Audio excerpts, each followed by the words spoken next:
إن في ذلك لذكرى لمن كان له قلب أو ألقى السمع وهو شهيد۔ کیا مسلمان پیغمبر صلی اللہ علیہ وسلم کو اللہ کے برابر سمجھتے ہیں؟ میرے پیارے ساتھیوں، یہ بات آپ نے پہلے جان لی ہوگی کہ مسلمان ایک اللہ کی عبادت کرتے ہیں، اللہ کے علاوہ کسی کی بھی عبادت نہیں کرتے، کسی کے سامنے عبادت کے طور پر نتمستک نہیں ہوتے۔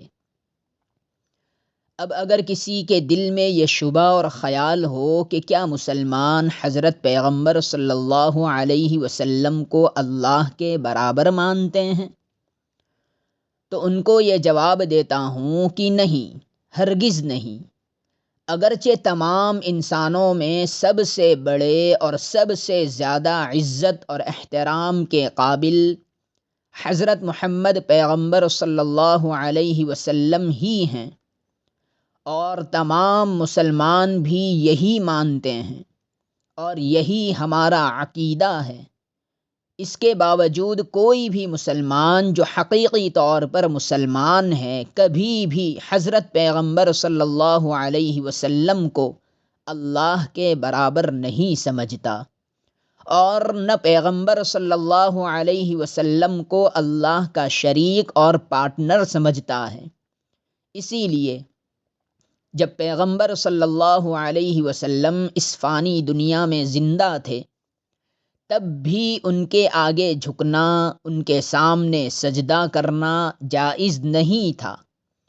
اور نہ اب ان کی قبر مبارک کو سجدہ کرنا جائز ہے، اور نہ کبھی پیغمبر صلی اللہ علیہ وسلم نے ایسا کرنے کا حکم دیا۔ لیکن ہاں،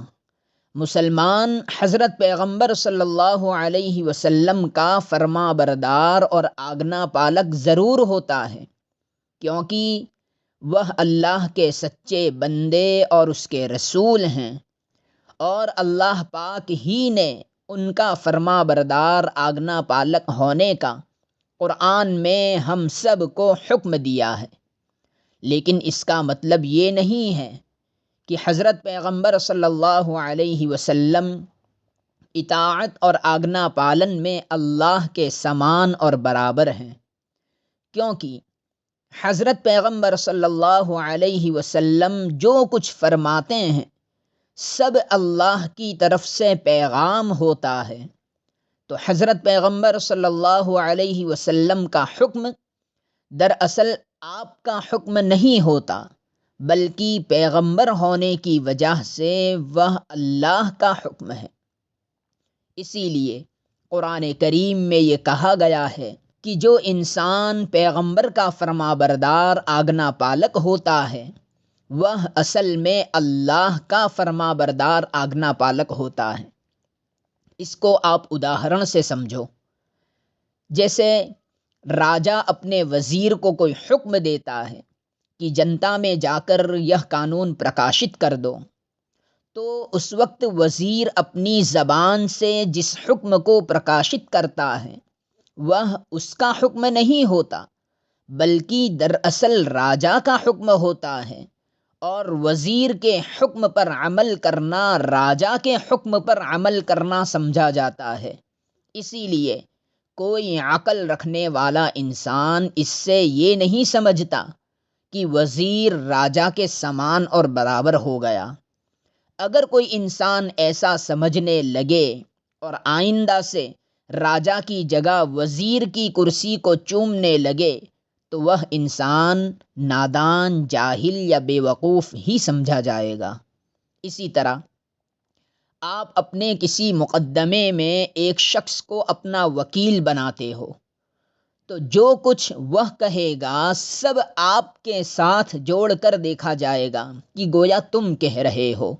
لیکن اس کا مطلب یہ نہیں ہوتا کہ آپ کا وکیل آپ کے برابر ہو گیا اور آپ کے مکان یا دکان کا وہ مالک بن گیا۔ ایسا بالکل نہیں ہوتا۔ ان اداہرن سے آپ سمجھ گئے ہوں گے کہ حضرت پیغمبر صلی اللہ علیہ وسلم کی اطاعت اور ان کا کہنا ماننا دراصل اللہ کا کہنا ماننا ہے، جس طرح وزیر کا کہنا ماننا راجا کا کہنا ماننا ہے، اور جس طرح وکیل کی بات آپ کی بات ہوتی ہے۔ آپ اچھی طرح سمجھ لیجئے کہ مسلمان